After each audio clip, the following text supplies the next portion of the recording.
What is going on, good looking people? Wykie Etsebeth here for the Morning Chalk Up. I hope you are well wherever you are in the world. Today I have the privilege of talking to the Icelandic hero, Mr. Björvin K. Gudmundsson. Awesome, Mr. BKG. Thanks so much for making the time, man. I really appreciate it.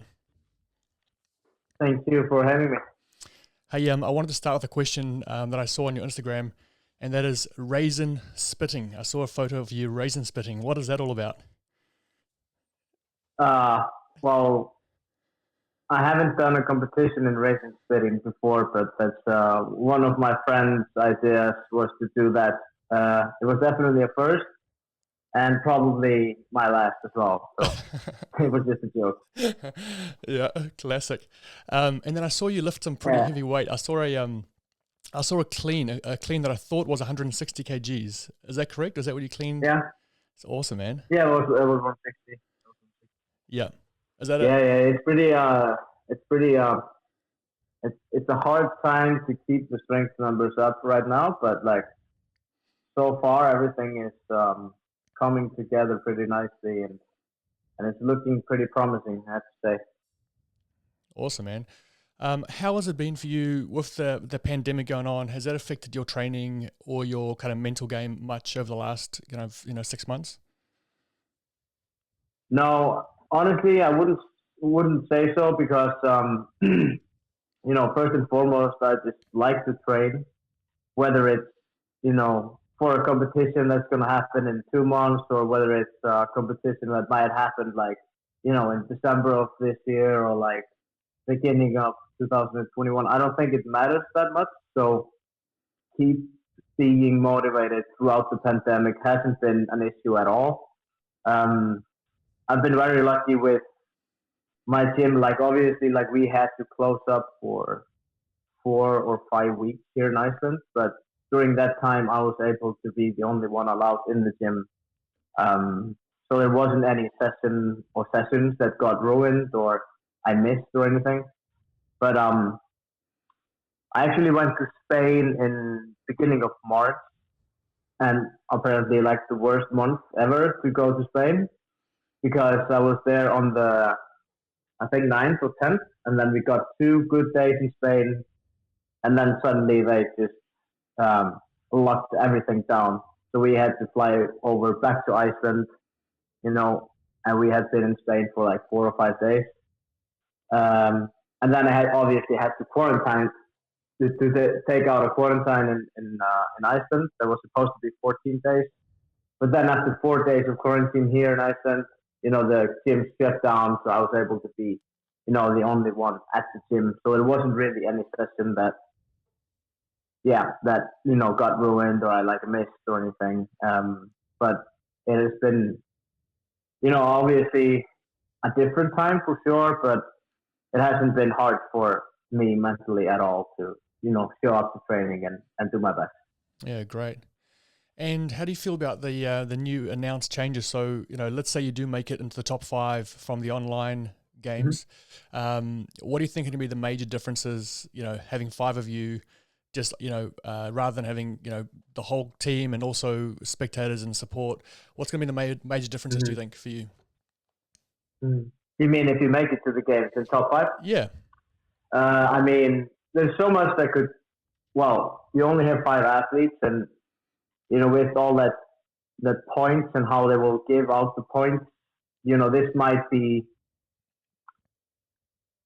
like, let's say if you finish fifth, you might get 0 points. For an example, like you probably won't get any credit for placing fifth, or at least you'll like not get many points, but like it's gonna pay off to finish like 1, 2, and 3 in every event. Then there's not so much opportunity for making mistakes at all. So even less opportunity to make mistakes. Um, so you just have to show up there very very sharp and ready to fight no matter what.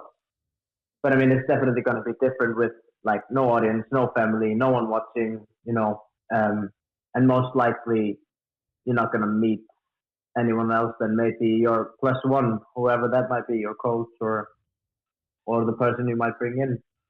But I mean, it's a different challenge for sure. But kind of like it. Kind of like how they switched it from all the people going out to the US into having it online, and then part B with the top five men and top five women.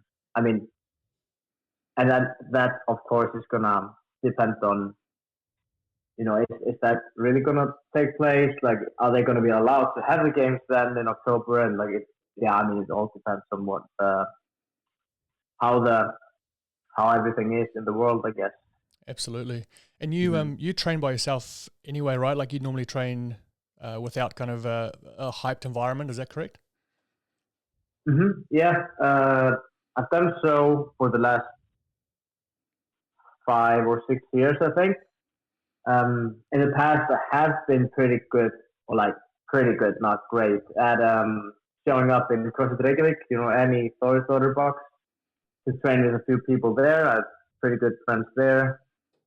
I like to go there every now and then just to have a session and, break things up a little bit. But then, of course, that means that, in most cases, like, the sessions might take a little bit too long. It's going to be a little bit too much talking and, just going back and forth. And I like to keep things structured and not waste any time at the gym. But then outside of that, then it's time to, socialize and talk, of course. Absolutely. And obviously you had a great year in 2019, finishing on the podium there. How do you feel your fitness is now, your strength, your gymnastics ability, your cardiovascular fitness? How's that now compared to last year's games? Mm-hmm. I think every year it's been growing.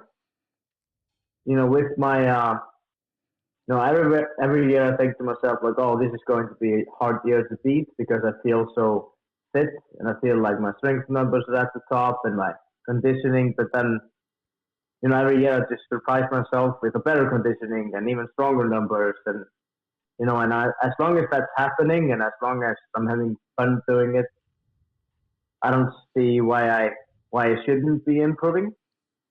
And now, of course, that's the same. I feel like my conditioning is better. I feel like my strength number are more even. I think my bottom strength numbers are getting up.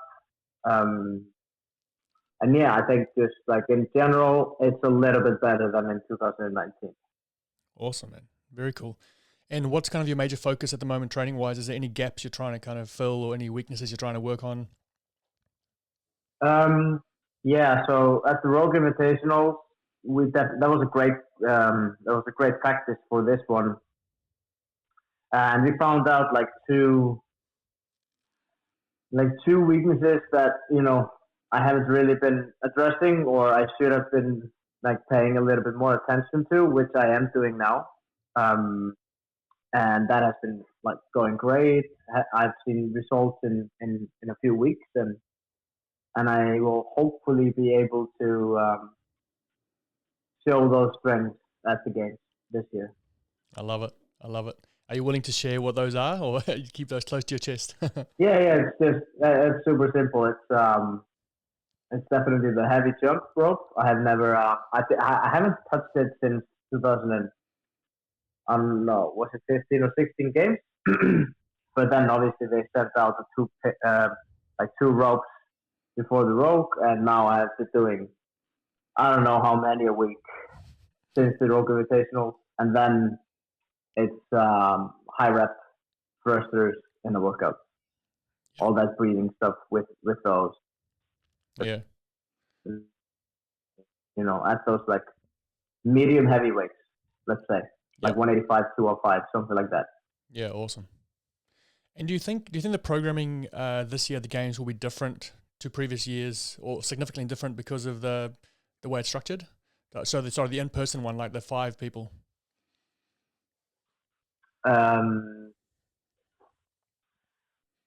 No, I don't think so. I think it's going to be.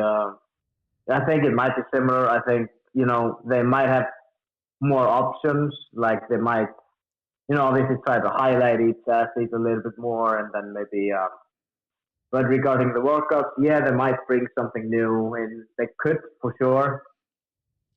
But I don't know if they have had any issues with because there were so many athletes at the games that they decided not to have this or not to have this. That might be the issue in the past. And then if that was the issue, then it might be available now. But I haven't really dug into it enough to really know if it's going to be the same or very different. Yeah, sure. Mm-hmm. And how about the other Icelandic athletes? Do you stay in touch with them at all? Do you see some of the other Icelandic athletes or talk to them at all? Yeah. Especially, I mean, it's mostly Sara and Annie. Katrin is obviously located in Boston. And then now this year it's just me and Sara that are going to the game. So we have been in touch a little bit with training and just we were supposed to do, we were going to do the training camp in California before they changed it to an online competition. So we were supposed to do it together, and but then obviously it didn't happen. But now before the games, now we will start to training a little bit more together. It's a couple of sessions a week, just to sharpen the iron a little bit. Yeah, Awesome, very cool, man. Great, man. Well, we look forward to seeing you. Very hopefully in the top 5, and hopefully you can travel and it all happens. It'll be great to see you back there, and I definitely think you deserve to be in the top 5. So and you've always done well on online comps, right? So fingers crossed we'll see you there. Yeah. No. Thank you so much. I really appreciate it, and thanks for having me. No worries, man. All the best with training, and talk soon. Thanks, Nick. Bye-bye.